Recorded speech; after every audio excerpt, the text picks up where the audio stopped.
Our club's always been a forum for visionaries, public figures, and decision makers to command attention to the issues of our time and inform the most relevant, compelling, and challenging conversations. Here we offer first-person access to dynamic political, business, and public personality. The Canadian Club is one of the most important podiums anywhere in the world that a Canadian can speak to, tell Canadians what it is that they think, develop those thoughts. And so I want to thank you for that very, very much. Please join me in thanking our esteemed panelists today. Through our programs and events, including our youth and young leaders programs, our diversity partnerships, our joint events, and our media and social media opportunities, we offer you access to dynamic political, social, and business figures from abroad and right here at home. The platform from which the eloquence of Canada has flowed all of that time, whether it be business, education, politics, sports, arts, and culture. If someone wants to say something to Canadians about this country and about the future of this country, this is the venue you choose.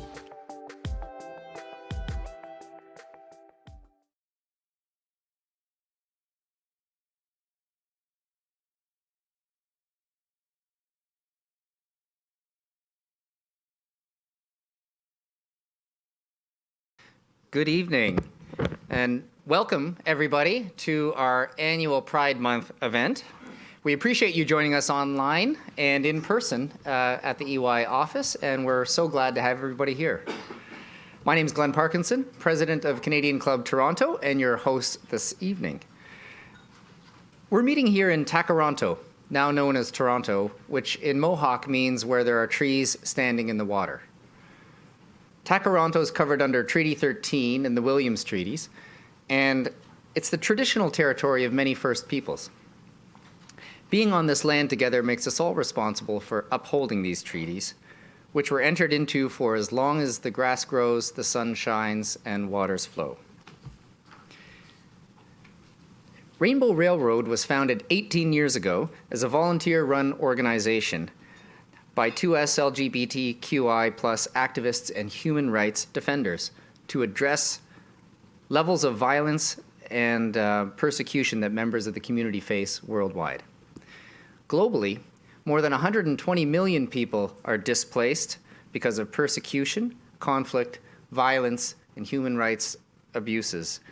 And queer and trans refugees are particularly vulnerable, specifically and often due to state-sponsored homophobia and transphobia. Today, more than 60 countries criminalize same-sex intimacy, and 14 specifically criminalize trans people for their gender identities and expressions. In Canada and the United States, Rainbow Railroad is doing heroic work to address the persecution of these communities, and tonight we're proud to hear more from the organization, Rainbow Railroad, what's being done, and what more we can do. I'd like to acknowledge our season sponsor, Canadian Bankers Association, our official airline partner, Air Canada, and Canada's Forest Trust, who partners with us to reduce the carbon impact of our entire season. So thank you, Canadian Bankers Association, for supporting us. And as well as our season-long partners, each event we put on has sponsors as well, and tonight we are sponsored by TD and EY, so thank you both. Now, before we hear from our friends at Rainbow Railroad, we have a special Pride treat, a performance by Boy Band. Fresh from their Pride Niagara performance, Boy Band is a trio consisting of Alex Pollard, Little MC Momo, and Elijah Harper. So, can I welcome Boy Band to the front to perform for us today?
noise, y'all. Let's hear you. Y'all having fun? Period. Hey.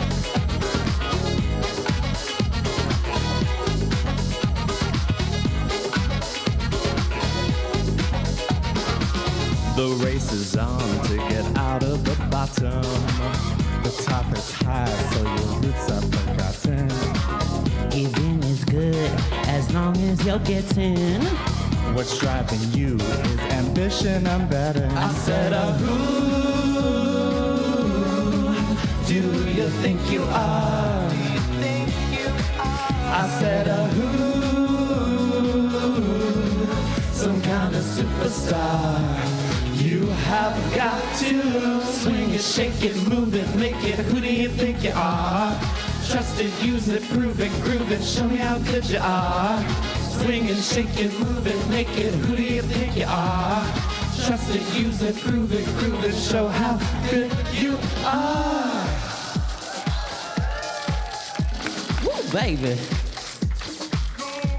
Let's vogue. Come on, Vogue. Let your body groove to the music. Hey, hey, hey, come on, Vogue. Let your body go with the flow. You know you can do it. Vogue. Greta Garbo and Monroe, Dietrich and DiMaggio, Marlon Brando, Jimmy Dean, on the cover of a magazine. Grace Kelly, Harlow Jane, picture of a beauty queen. Jude Estelle, Fred Estelle, Ginger Rogers dance on air. They had style, they had grace. Rita Hayworth gave good face. Lauren Catherine Lana too. Betty Davis, we love you. Ladies with an attitude. Fellas that were in the mood. Don't just stand there, let's get to it. Strike a pose, there's nothing to it. Come on, Vogue. Let your body groove to the music. Hey, hey, hey, come on, Vogue. Let your body go with the flow. You know you can do it. Come on, Vogue. Can you clap for us? Let's go. Let your body groove to the music. Hey, hey, hey, come on, Vogue. Yes. Let your body go with the flow. You know you can do it, Vogue. Woo, baby. Yeah. Oh my goodness. Amazing. How did you enjoy that? Yes. We're just gonna move this real quick, shall we? Yeah, we'll move this. Come on, big boy. Yeah. Oh. Pull it back. Pull it back. Oh, okay. Sorry, we're trapping you. It's okay. I Come like out. it a little tight. No, bring it closer. Yes. Just trap me. Okay. Okay, watch this. Yeah. Okay. Amazing. Halle Berry, Catwoman. Okay. All right. Yeah, so we are a boy band, but it's spelled Boibnd. It's a little bit different. We want to be different. And we are kind of the first and only all queer, all BIPOC boy band in the world. Yes. We have been together for just over a year now. We have one single that's out, and we're actually in the process of recording 3 new singles that will be out in the fall for our EP, which is really exciting. And we actually all have our own little personas, so you can meet the boys, starting with Elijah. Hey, I'm Elijah. I'm big boy. I bring the height in the group. The height and the muscles. I am Bougie Boy, and my real name is Alex. But I love a label, I love designer. So that's why I'm Bougie Boy. Oh, goodness. I'm Momo, a.k.a. Little MC Momo, and my persona, my boy band name is Bad Boy. Can you And tell? no explanation needed, okay? You're going to find out why. Yes. So what's exciting is that we are going to perform one of our other original songs that's not out yet. A little unreleased goodie for y'all. Yes. So it's called Casually, and we hope you enjoy it. All right.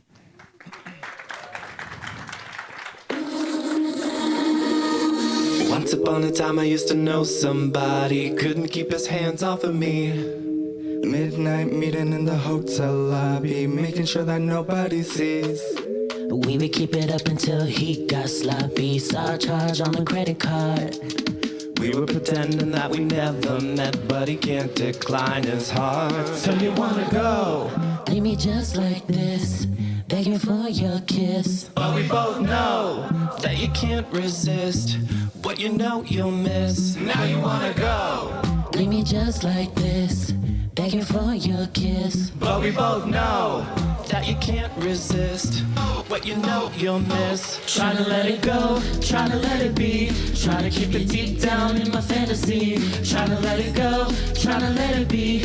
We'll be over eventually. Then you'll say you'll come my way, that you'll leave her any day. But I never know what it's gonna be, so I'm loving you casually. Met him at a smoky bar. Didn't think we'd take it this far.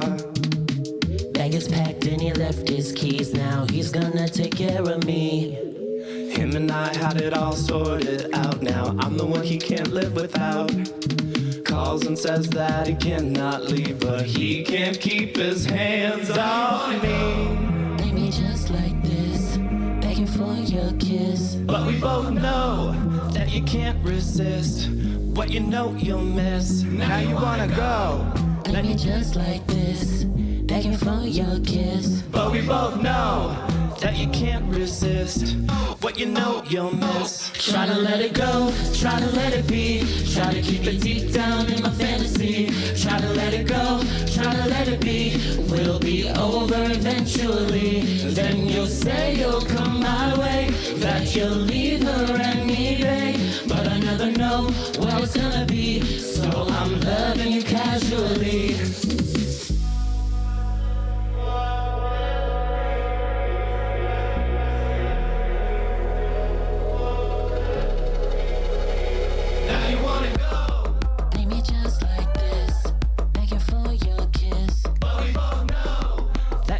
Resist what you know you'll miss. Now you wanna go?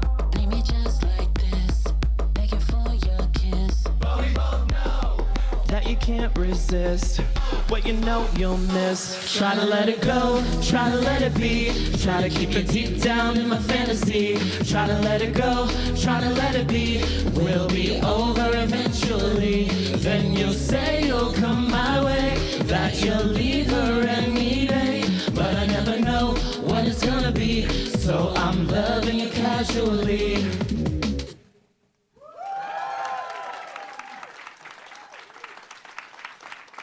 It's hot in here. Somebody turn on the AC. Somebody tell EY turn that AC up. Thank you. Woo. Awesome. Yeah, so that's our next single that's unreleased. You got a little sneak peek. Ooh. So it's Pride. Yay! Happy Pride. Be who you are for your pride. Yes. All right. Yeah, it's super important for us. I mean, as a group, breaking boundaries. We're all queer men of color, which is a whole struggle in itself. Mm-hmm. And we dance in heels. And we're like, you know, break the gender norms and we challenge it. And, you know, that's what we should be doing in 2024. Yes. Can we actually get some snaps for that one, please? Thank you, Mama. Yeah, she got her snap way up high. Thank you. Yeah. So for me, I grew up as a little boy dancing and singing around my mom's living room with her high heels and tights on. So for me, this is a big part of honoring that little kid who just loved to perform and dance and be loud. So I think back to my first Pride, actually, with my mom and my grandmother. If you can believe it, I was 10 years old. I love to say that moms, sometimes they just know. They know. They definitely know. She used to say, you know, whether you're in love with a man or a woman, just make sure you use protection. Period. You know, I was used to, in my mind, I was like, oh man, why does she have to say man? Like, she knows. But in hindsight, it was the greatest thing. I knew that I had her unconditional love when I came out. So I think the story I'm trying to get at here is don't forget to tell people that you love them in your own special way. It could mean the world to someone's mental health and well-being in the future. So reach out to someone, just tell them that your love for them is unconditional. And this is what Pride Month's all about, honoring who you really are and putting your best heel forward. I know that's right. Yes, big boy. That's so cute. Mm-hmm. Oh, me? Okay. Well, I grew up as like such an Arab boy in like an Arab Muslim household. So struggle bus for the queer boy in the house, you know. Woo! But, you know, as we grow older, we gain that confidence with the support of like our chosen family, with the support of our community and the allies of our community. So again, like, I feel like it's so easy to say like, oh, we would support you, we're an ally, but it's harder to vocalize it. So just know that you have the confidence to be there for somebody and to be there for yourself first, you know, to uplift. And no matter who they are, where they come from, we're all on this planet together, and we need to take care of it together because this planet's not really doing so good right now. It's not doing well at all. Yeah. So that's not gonna take one of us. It's not gonna take one community. It's gonna take all of us. So shout out to y'all for being here, being a part of the change, being a part of the support, and give yourself some snaps, please. Yes, music to my ears. Yes, I mean, for me, I'm Indo-Caribbean, which is, you know, very interesting because it's super frowned upon. If I went back, I would get stoned, even now. So I just don't go. But that makes me realize, like, I'm so lucky to be here in a country that is super open, for the most part. Taking some steps backwards. But, you know, I'm super lucky to be here. My parents are awesome. And I think it's just important to, you know, remind yourselves to just live how you want to live and express yourself fully because we only have one life and you don't want to suppress anything that you want to express. I just think it's really important to live your truth, and that's what I did, and I'm super grateful that I did that because I'm here now. So yeah, it's exciting, and I'm here with these guys, and it means a lot. So thank you all. Amen. Can we move this there? Is that possible? Yeah. Move it out of the way. Because this next number, baby, I don't think y'all We are need ready space. for it. Are you ready for the next number, our final number?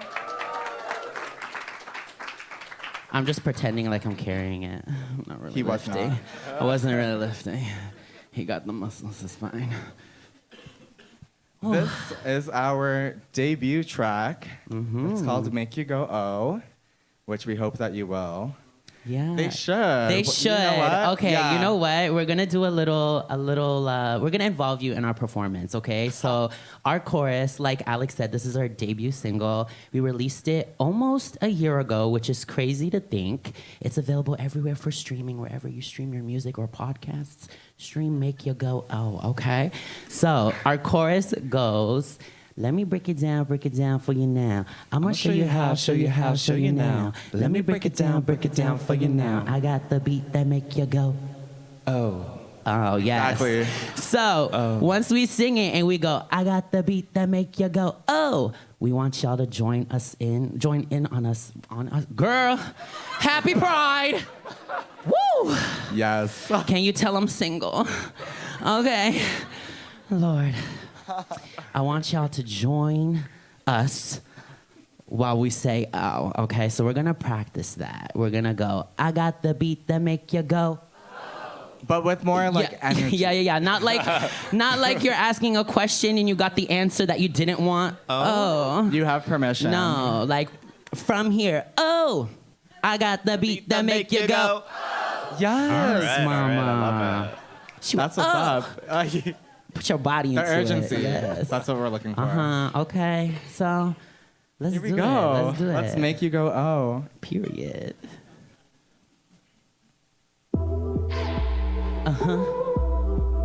Ooh, yeah.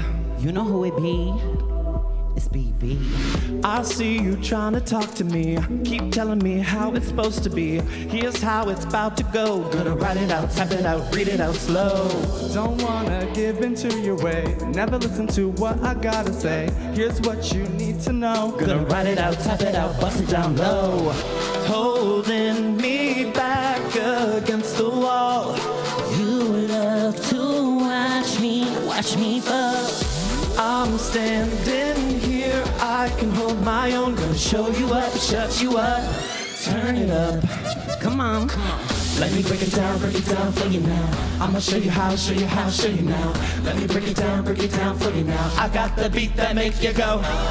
Let me break it down for you now. I'ma show you how, show you how, show you now. Let me break it down for you now. I got the beat that make you go. I'm not your toy playing your game. I won't let you manipulate. Standing up here on my throne. Gonna ride it up, stretch it up, twist it down low. I'ma stick to who I've always been. I'm comfortable, I love my skin. Staying true to what I know. Gonna ride it up, tap it up, twist it down low. Holding me back against the wall. You love to watch me fall. I'm standing here, I can hold my own. Gonna show you up, shut you up, turn it up. Come on. Let me break it down for you now. I'ma show you how, show you how, show you now. Let me break it down for you now. I got the beat that make you go. Let me break it down for you now. I'ma show you how, show you how, show you now. Let me break it down for you now. I got the beat that make you go. We gonna show you right now. This is BB, boy. We keep it tight, we keep it real. You don't like it? Keep it moving. Let me know if you feel my flow and turn it up to the speakers blow. Check us out cause you like that glow. It's the beat that make you go, make you go. Let me break it down for you now. I'ma show you how, show you how, show you now. Let me break it down for you now. I got the beat that make you go, oh. Let me break it down for you now. I'ma show you how, show you how, show you now. Let me break it down for you now. I got the beat that make you go, oh. We gonna show you right now, baby. There's no way we gonna let you push us up against this wall. I got the beat that make you go, oh. Make some noise, y'all. Thank you for having us. I got the beat that make you go, oh.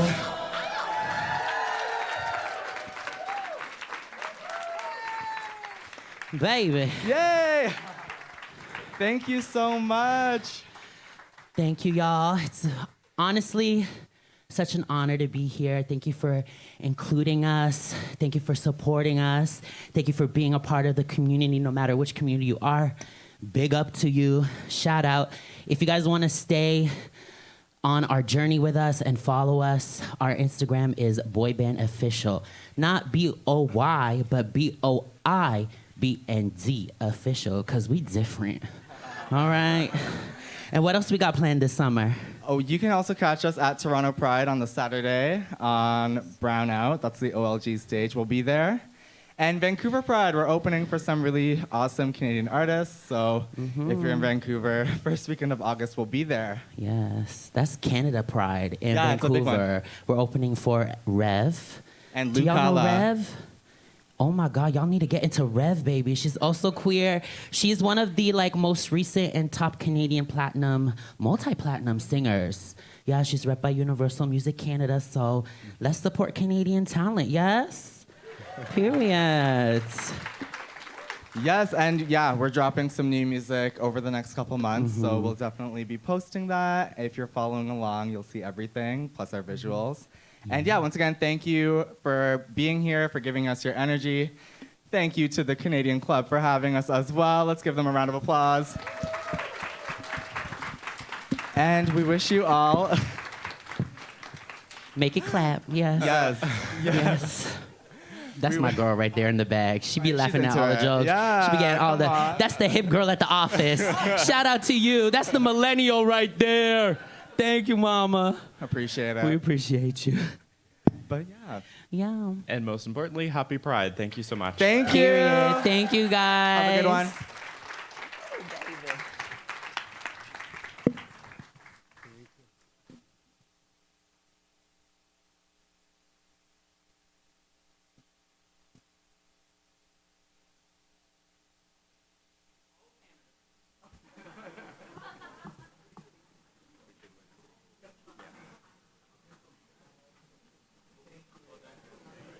All right, yes. Thank you. One more time for boy band. What a way to start. I'm not sure that it's fair that I have to follow that act. I mean, I don't even get comments on my stage presence at the best of times, so I'm pretty sure I don't think I can do any of that, and I won't do a naked clap when I introduce our next speaker. We've been hosting our Pride event for years and years, and for several of these years, we have had the support of the Canadian Bankers Association. So, and over the last 2 years, we have had them as a season sponsor. They support our entire season from September to June, and we're so grateful to have that partnership with them. I would like to ask the President and CEO of Canadian Bankers Association, Anthony Osler, to come and introduce our panel. Anthony.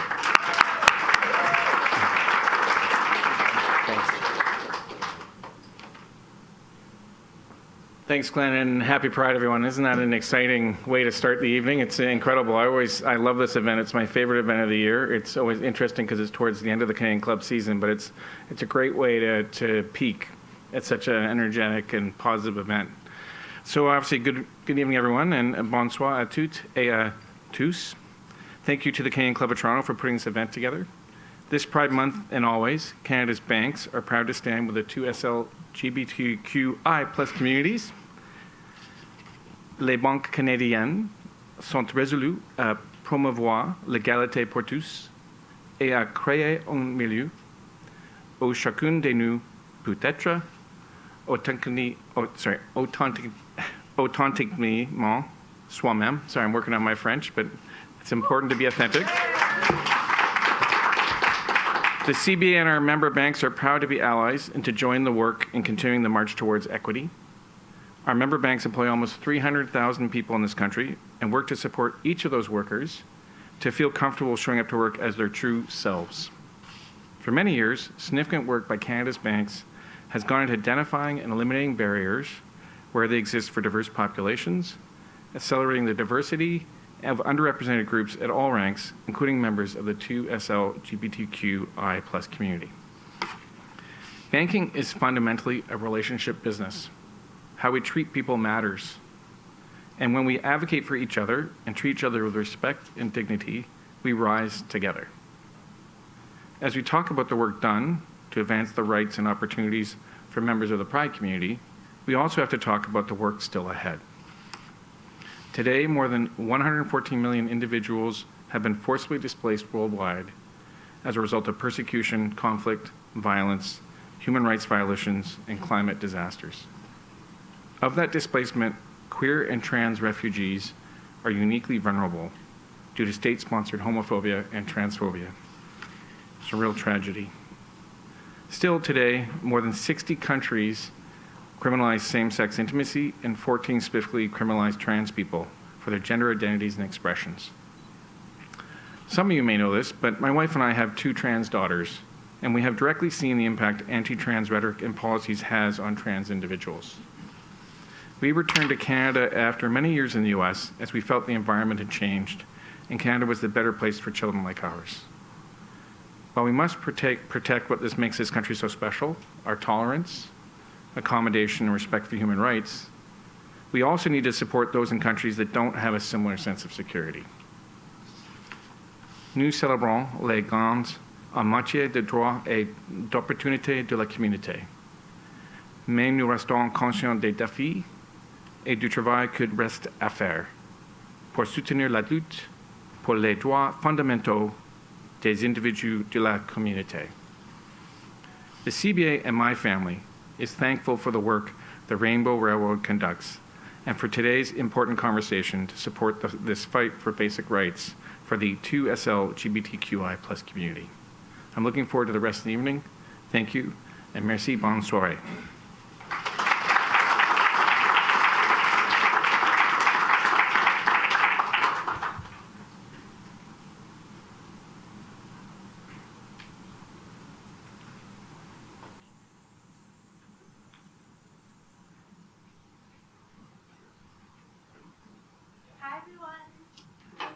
Yes, I'm here. Okay, great. Hi.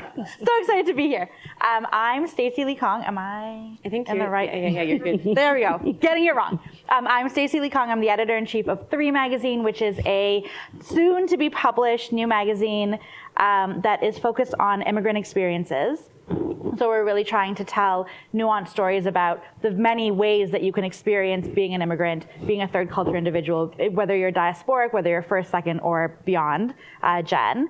And so I'm really excited to have this conversation because there's also a really important it's really important for us to be thinking about intersectionality. So not just racial experiences and the political experience of being an immigrant, but also how that intersects with other parts of our identities. So I'm going to have the rest of our panelists just introduce themselves quickly, and then we're going to have a bit of a chat. Yay. Thank you, everyone. I was trying to get on the chair gracefully. Thank you. Do you want to start? Really challenging chairs. Listen, we're having a hard time.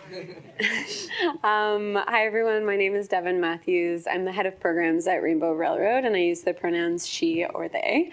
I've been with the organization since 2018, kind of leading a team of incredible people who do the overseas kind of component of our work, help to identify people at risk and support them in either finding safer options for themselves at home or relocating internationally where they can build a new life.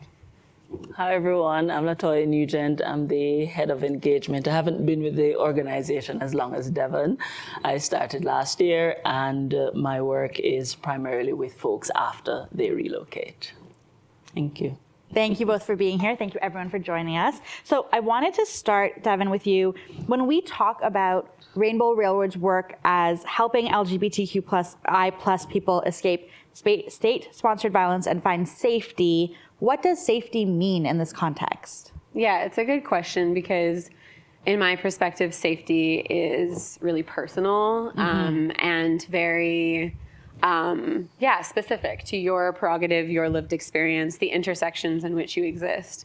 And so I think when we talk about safety, we have like a long-standing joke in the organization that it's actually like saferty instead of safety. Yes. That's just like, it really like is there truly a completely holistically safe place to be LGBTQI today in the world, especially as we see kind of the rise of the anti-gender movement and of the right in Canada and the United States and in Europe, places where we may have seen a significant amount of progress and improvements towards what we might term as safety has been on a bit of a downward spiral, not to be really negative after a really positive performance, but it's a really like negative place to be. And so we talk about this idea of safety, and I think there's a simple answer to this. I think safety includes things like the ability to find and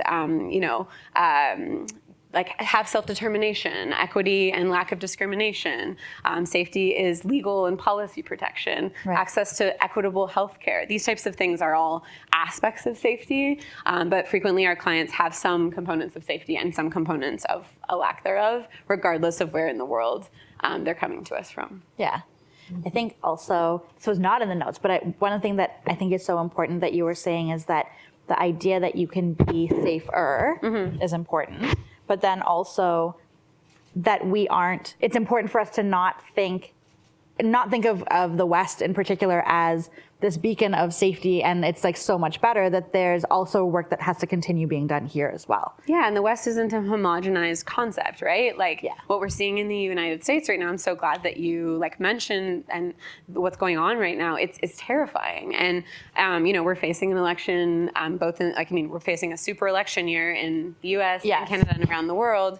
And we're increasingly witnessing an erosion of rights and access. And I think that when we talk about safety, we can't homogenize this idea of like the global South and the global North, Western democracies, and these like folks that are really like experiencing persecution in other countries. There's an othering to that, and I think the queer experience really is about like this liberatory politic that like exceeds boundaries and exceeds 100%. borders. Yeah, 100%. Latoya, going over to you, can you define or explain what forced displacement is and why it is that queer and trans people are so vulnerable to forced displacement? Yeah, so forced displacement occurs when people are involuntarily required to leave their homes. And forced displacement occurs usually because of war, violence, climate disaster, and particularly for LGBTQI plus people, it's usually because they are being persecuted, discriminated against. In many instances, this is state-sponsored persecution, which feeds the community discrimination that people experience, and that also contributes to the kind of rejection that many LGBTQI plus people experience because of their own family members. And so, you know, depending on which country you are, out of the over 60 countries that we've been talking about, the degree of persecution that you experience and the kinds of violence that you experience may vary. But what happens for many people is that it forces them to have to flee the place that they would have called home for a very long time. I mean, folks like me, for example, I'm at Rainbow Railroad now, living relatively comfortably here in Toronto, but I had to flee Jamaica because of that kind of state-sponsored violence and persecution. You know, there's a way that you're not allowed to live with dignity, to live with pride, or to even live in a country that recognizes your full humanity or gives you access to the same types of rights that other members of the society have access to. And so, you know, that is compounded by a lot of the geopolitical crises happening globally. And so LGBTQI plus people are uniquely affected also because the persecution that LGBTQI plus people experience is so personal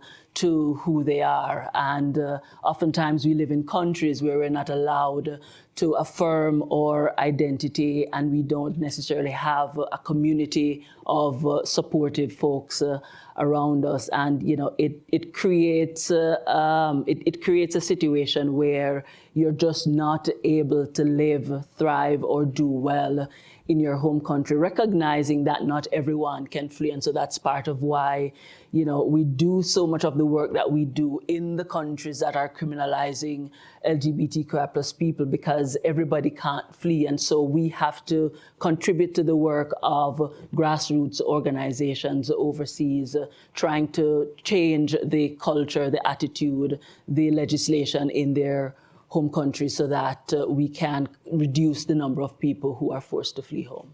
Yeah. What is it like to have to make that choice, though? It's difficult. In the moment when you have to make the decision, it's very difficult.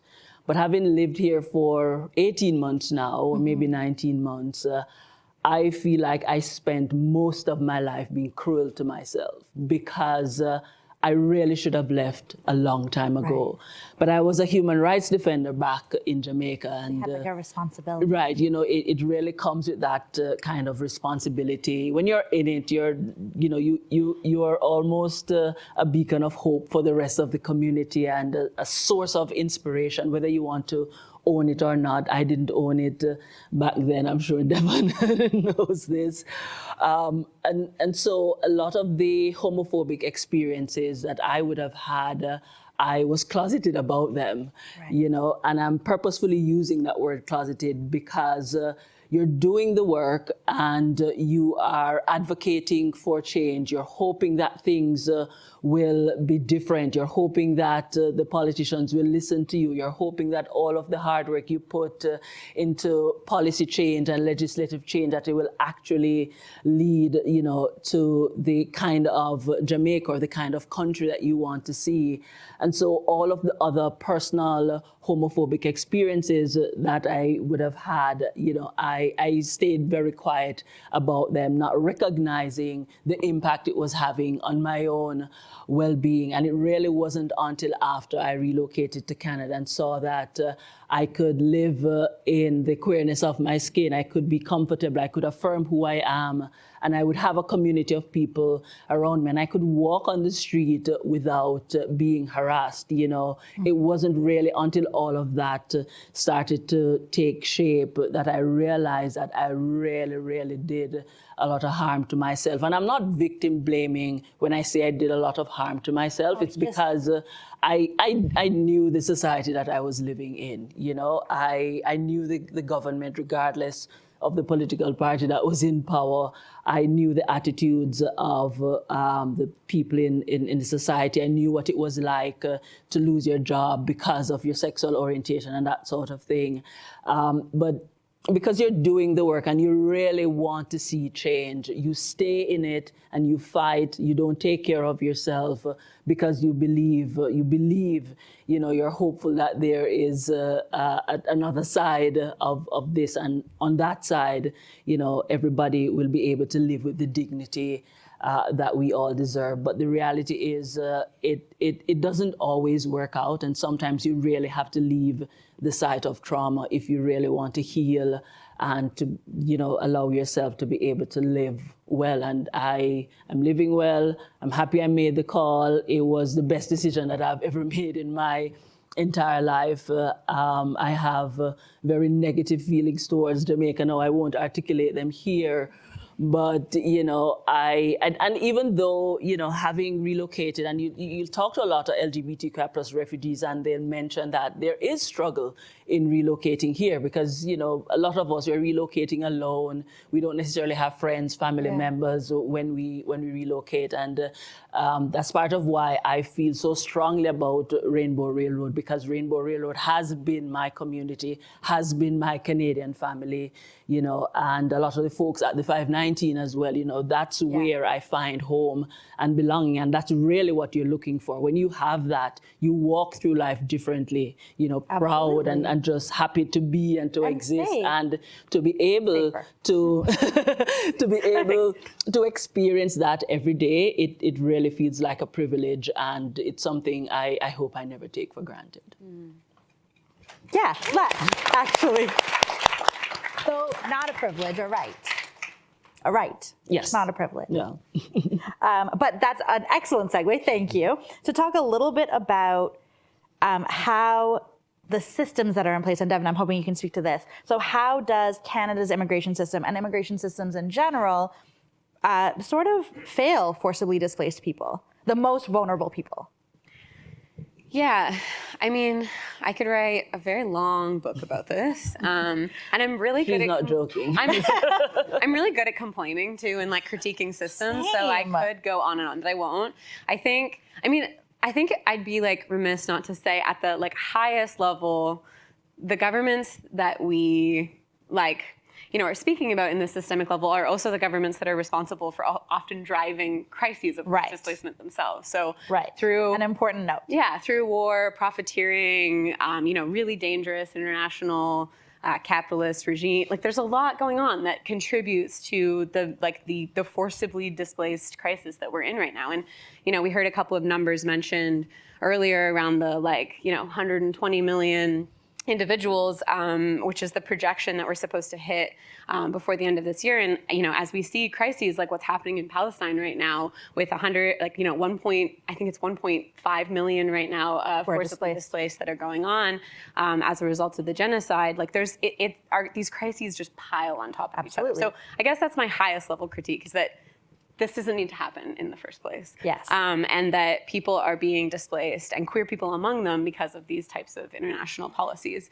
But I guess a level lower than that, LGBTQI people are among every population of the forcibly displaced, right? So it's a mistake just to think about the queer and trans community as fleeing from just LGBTQI-based persecution and violence. LGBTQI people are fleeing from climate disasters. They're fleeing from war. They're fleeing from, religious-based persecution. They're fleeing in all sorts of different ways and through many different pathways.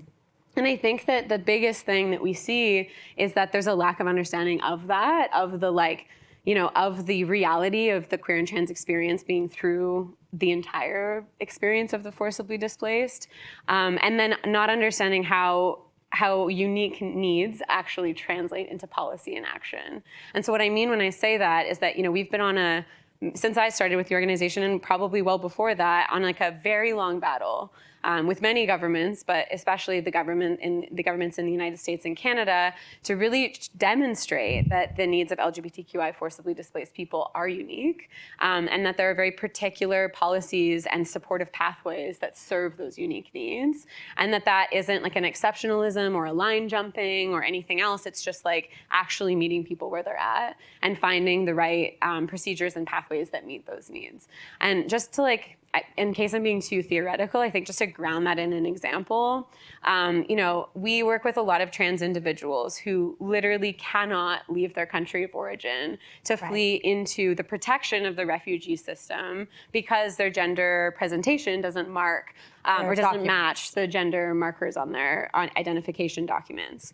And sometimes also, often those same people know that they're going to be subject to really increased border violence, sometimes sex trafficking, sometimes forced outing, sometimes like return to family, those types of things. And so people are largely internally displaced and just fleeing and running through this process of trying to leave and not being able to.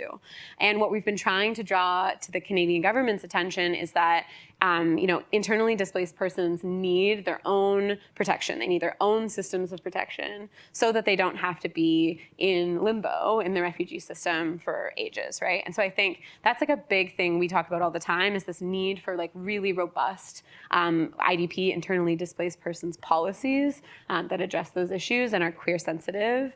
But we have had some wins. Like the Canadian government partnered with us last year on a really unique pathway. We're the first LGBTQI organization in the world to receive a direct referring partnership for government-assisted refugee status with any government, which is fantastic. It's a long-fought battle that we finally won, and this year, my team and I are working around the clock to refer as many LGBTQI people into that pathway as possible so they can build new lives in Canada. And so that was a huge win, and we're really grateful for that partnership with IRCC and to continue kind of finding new mechanisms to work with the Canadian government and hopefully the US government if they don't go a really scary way in the next election. That was such a good way of putting that. But to build a little bit on, so this is that was a big policy success. I would love to hear a little bit about any stories that you can share of people that you were able to help. Like, I think to your point about concrete examples, sometimes we need to know what is the story of a person to really understand the impact of the work that you do. So are there stories that both of you can think of and can share? I know, Devon's like, yes, of course, obviously. You're gonna fight for it? You want go on. You go first. There's so many. Mm-hmm. I've had so many conversations with people who relocated even years ago, and some who relocated more recently. And the thing that jumps out at me every time I have that conversation is just how resilient LGBTQI plus people are, and how particularly resilient LGBTQI plus refugees are. Mm-hmm. I've had conversations with folks who were stuck in what we call transit countries. These are countries where people have to spend some time in order to get their asylum application process. Right. And they would have been living in, a transit country for over 25 years. Can you just imagine that? Like in that state of limbo. Right. We've also relocated folks who spent several years living in refugee camps before they're able to relocate. And the refugee camps, while they're established for refugees, within that space, there's a lot of homophobia and transphobia that people still have to navigate because there's a perception overseas in some of these refugee camps that LGBTQI plus people are not deserving of resettlement because they are not fleeing a war that the world is attuned to, and so there are those challenges that people have to experience. And so when you actually speak to folks after they've endured all of that, and they come to Canada or they go to the US or Spain or wherever they're able to relocate to, and they start to live full lives and they start to pursue their dreams, or they start to take on projects that they never imagined they could have taken on back in their home country. It really speaks to the tangible and transformative ways that the organization is able to show up for people, and to create that sense of home and belonging for folks. And so there's a lot to celebrate. And I wouldn't want to pick 1, 2, or 3, stories or journeys to share here today, but just, collectively, just recognizing just how much resilience there is within our community. And one of the things I probably want to mention, though, is that I've seen where a lot of people who were not activists or human rights defenders in their home countries, because of the journey they had, when they relocate to one of these safer countries, they become more actively involved, trying to support their LGBTQI plus friends back home, or even getting more actively involved in their new community. And for me, that's something that's really powerful, because there's a way that they're able to contribute to the sustainability of this work and the organizations that they often work with or volunteer with. And I perhaps talk a little bit too much sometimes about Rainbow Railroad and the work that it does. And some of it I know is because of the personal impact of this kind of effort. But it really is something to behold. I don't think, I've described it in other spaces as revolutionary, and some people may not see it as that, but it really is, just because of all of what people have to go through, live through, in order, to make it to places like Canada and the US and live well. Well, and even it's so interesting to note, maybe we don't think of it as revolutionary, but think about the space that people now have to take up activism, to take up a hobby. I know those two very different examples, but the weight of being persecuted and then to be somewhere where you are safer and can put that down, at least to a certain extent, and then live a more full life is revolutionary. Yeah, absolutely. What you got? I'm going to pick one. All right. I mean, I think it piggybacks on what Latoya was just talking about in terms of, that ability to kind of lean into your own, I guess, activism or your own voice in the process. So, one of our programs is called Emergency Travel Support. It's a particular program where we don't work with governments on the onset. We just say, you know what, we're going to hack the system with you. We're going to figure out how we can, just Tetris the gray zone of the legal, gray zone of the immigration system, and figure out a way to get you to a place where you can claim asylum, which is a human right, and make that claim on territory once you get there. Our director of ETS, not to embarrass her, is here, so if you want to chat with her after, she's a brilliant mind, and helps these people, really work through kind of this Tetris game. And we stress that it is a game of collaboration. It's a caseworker and an individual coming together and saying and sometimes many caseworkers and many individuals coming together and problem solving someone out of a situation.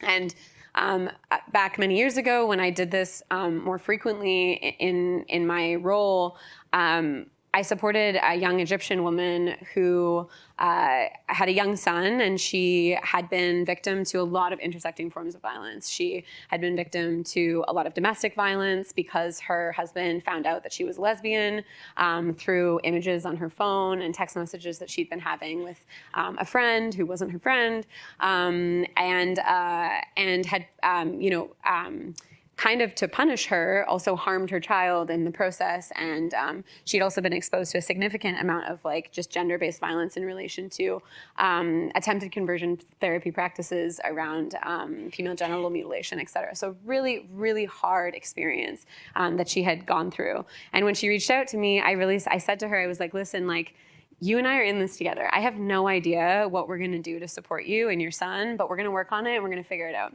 Yes. And that's the process of our emergency travel program, is really just trying to workshop things with people. And we sat together, we are on the phone, I was sitting separately, but we sat together and kind of went through all these options. And eventually we came up with a plan that we'd never done before. It was a plan that I didn't know if it was gonna work. And I just called her one night and I said, I have this idea. I have a plan. Do you want to go for it? I totally get if you don't want to go for it. This is risky. There's huge risks associated with this. I'm going to get you to cross multiple international borders. You're going to be with your child. There's huge risk associated with this. And she was 25 years old. And she said to me, she was like, I have no option. We're doing this. And I'm going to tell you everything that happens along the way so that you can help a bunch of people after me do the same thing. And we're going to figure it out. And then she told me off for being a pessimist. And she said, it's going to work. It's the only way. So I don't have an option to be a pessimist. We're going to figure this out. So we figured it out.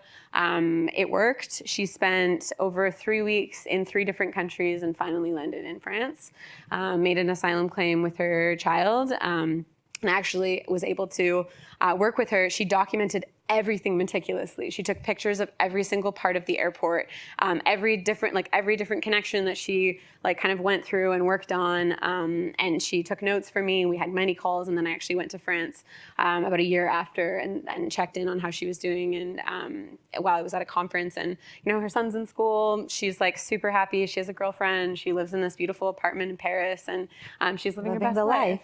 Yeah, and that's not always the story. That's not always how it goes. We've also lost people in journeys. People have gone dark, and we just never hear from them again. And we have lots of failures. We have people who are stuck in immigration detention in an airport because we can't figure out how to navigate their system. But for the cases where we're able to work with someone and collaborate, it's the definition of queer solidarity. It's one queer person with a hell of a lot more privilege, kind of holding hands across that WhatsApp chat with someone who has a lot less and trying to figure out how to make it work. But also I love that she was an active part of every, this process could not have happened without her. It wasn't you parachuting in and just leveraging your privilege. It was actually using it to give her a hand and lift her up as well. Yeah, and I think that is what the Rainbow Railroad as a name comes from kind of this homage to the Underground Railroad. Mm-hmm. It's really about this idea that queer people can really take control and agency over their own lives and bring together community from around the world and find that through line. And really, we all know in some way, regardless of our lived experience, we know that feeling of being othered. We know that feeling of being this fight to kind of be seen and be understood and understand ourselves. And no matter, I think, where you lie in the massive privilege spectrum, you can find that line with someone, and you can just as long as you humble yourself at it, you can dance that dance. Yeah, and have this process happening with dignity and respect and empowerment. That's the goal. We don't always nail it, but we try. You know what? That's all we can do. So we're gonna pause for a second. If there are any audience questions, I'm pausing actually. You all can now say what you want to say. No? I had a question. Oh. What happens when people come over here? Their support systems, or what kind of programs do you have in place? Yeah, so depending on the pathway, Devon mentioned earlier that we have several pathways. So usually if someone relocates to what's called the private sponsorship of refugees program, they would have a core group of volunteer sponsors who work with them to provide those core resettlement services that they need, and they get that support for up to about 12 months. If someone relocates through this new pathway that we have with the government, which is the government-assisted, the government assisted refugees program. We use the acronym. Yeah, I'm sorry. Then they're supported by, they're attached to a resettlement agency, and they receive support through that. Or ETS program, which is our emergency travel support program, doesn't come with the same degree of support as the private sponsorship program or the GAR program. And so we usually rely on organizations like the 519 and other organizations to provide that core set of resettlement service support that individuals need. And so that's actually one of the things that the organization is trying to work on. We want to build global communities of care in the countries where people are relocating to, because we recognize so many of them are relocating alone, especially, so that there will always be a community that folks can rely on after they relocate to help them, not to just navigate bureaucratic government systems or the resettlement system, but just to feel a sense of community, which can make an incredible difference in someone's life after they relocate. First of all, I'm honored to be here tonight. The courage and resiliency that I've heard very clearly coming out of the stories that you're sharing is very touching to me.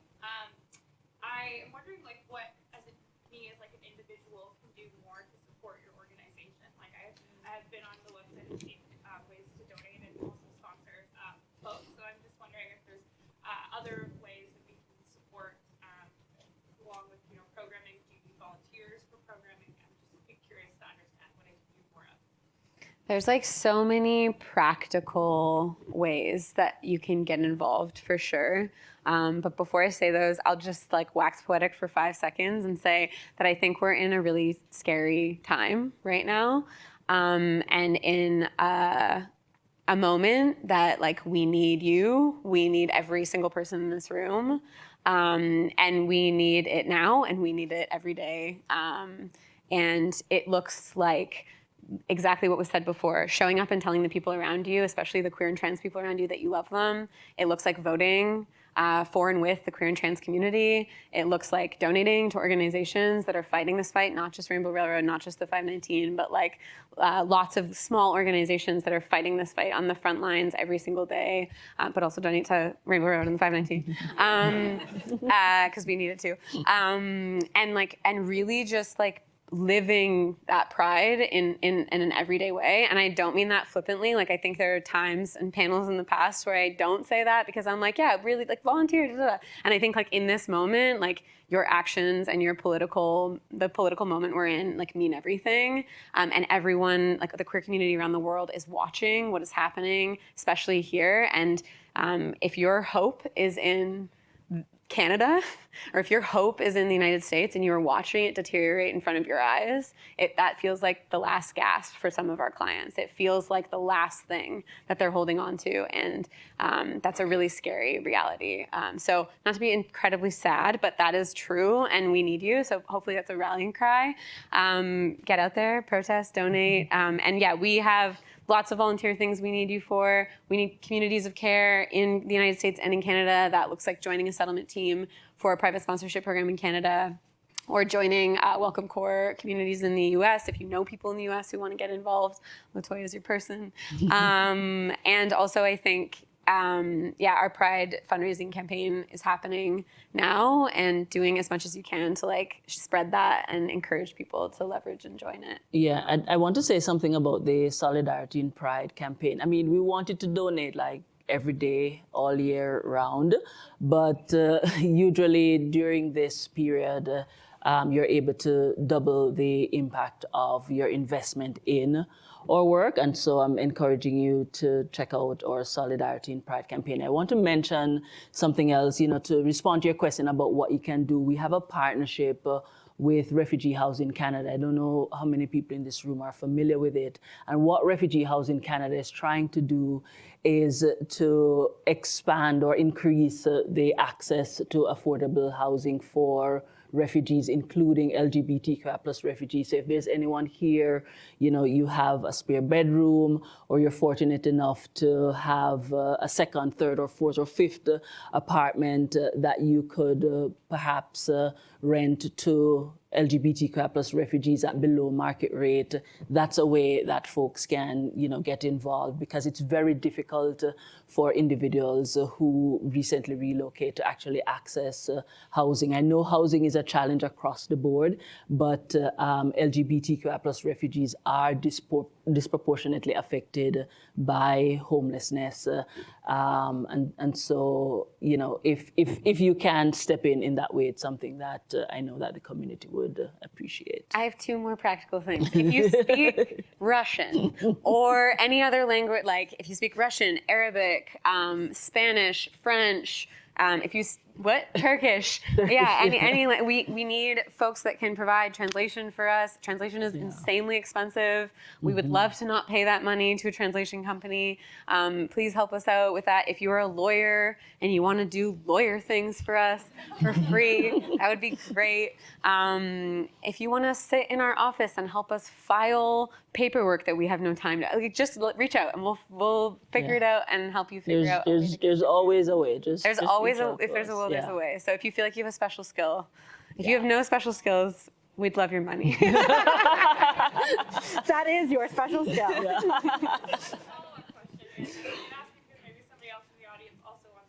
I did see you could sponsor family, and I texted my mom during the panel saying we should, or not a family, a refugee, bring someone to our house. Do you only look for people within the city, or do you, like I live in the suburbs, am I an area that you would like to place somebody? I imagine maybe it's better to be in the city. The suburbs are hard. Yes. The suburbs are hard for a few reasons, just like access to services, proximity to like community, and sometimes actually, depending on the program, it's actually a requirement for it to be in a particular catchment, because we're required by IRCC to keep like close tabs on people. But I don't know if there's particular opportunities. I think especially for folks who relocate through ETS, it's possible for them to still access support and services outside of the GTA. And if you live, close to one of the TTC lines or the bus, we find a way, because housing is so important and so critical. Depends how to rural folks. I get. Right? Yeah. But the GTA is fine. The GTA is fine. So hop on board. You can email us, community@rainbowrailroad.org or donations@rainbowrailroad.org. You'll get all the information that you need. You will get a reply. I think we have time for one more question. Oh, yes. A question about resistance. Are you getting resistance from these countries as you gain momentum, as you get bigger? And how can you combat that? Or do you have to go more clandestine as you grow? We started super clandestine, and then we became a little bit less clandestine, and now we're probably going to have to be a little bit more back to the clandestine. I think it's a shifting target. Like, it's really odd to me, the psychology of some of the countries in which we evacuate folks from, because they really hate gay people, and then they won't let them leave. Yeah. And I'm like, I'm not sure what, if you hate queer people so much, we'll take them. Don't worry about it. We'll figure it out. But then it's never that simple, right? So I think that, we are not loved by a significant number of governments around the world. We have, we navigate a lot of international diplomatic spaces, UN spaces. Our team members were just in Geneva, working on a massive international scale with refugee coordination around the world. We try to play in every possible setting and show up and try to work with governments as much as we can, but as you can imagine, it's not a lot of countries we work in don't want even the existence of LGBTQI people in their country to be acknowledged. And so the idea that there are people who not only exist, but look all sorts of different ways and do all sorts of different things and are fleeing, it's not a good look. So we're definitely not loved by some. The countries that, nobody 100% loves us, we'll say that. Yeah. Which means we're doing the right We're doing the right thing. thing. I don't want to be loved by anything. Yeah. And we also, I think, have a very incredible skill with being able to work inside and outside government systems. I think that's one of the things that also make us very unique as an organization. And I think we're okay with not being loved by everyone as long as we get more people to safety. Yeah, that's the goal. Yeah. Yes, again. So we're going to end on that note. My last question was, how can people help? But someone asked that already, so we're good. Thank you so much to Devon and Latoya for having this conversation with me. Thank you all for coming. Have a good evening and happy Pride. All right, thank you. Well, that was a great wrap, Stacey. Maybe I don't even need to go ahead. No, that's great. I'll add to that and just say on behalf of the club, Devon and Latoya, thank you so much for sharing. And, it's sad to say that the work you do is so important and maybe getting more important. And we are so proud, and we admire the work that you're doing and support you, and have gratitude for the difference you're making to the lives you touch. So thank you so much. As was, I think, alluded to a second ago, there are postcards on your seats that you probably saw when you come in. So that lets you know how you can donate. And we've talked about many, many mechanisms you can use to donate online as well. I think there's information on the screen that you can use to donate, and we encourage you to do so. Stacey, thank you for moderating so effectively. Really enjoyed your way of helping us better understand the issues and drive the conversation. So thank you. Before we close, I'd like to thank one more time TD for sponsoring this event and EY for hosting us tonight as well.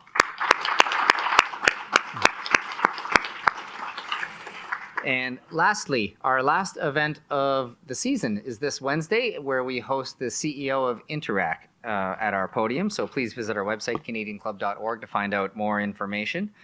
Thanks for being with us. I think we can still socialize for a little bit longer. We'll let you know when you need to leave, but until then, please make yourself at home. And thanks for being with us. Happy Pride. Bye now.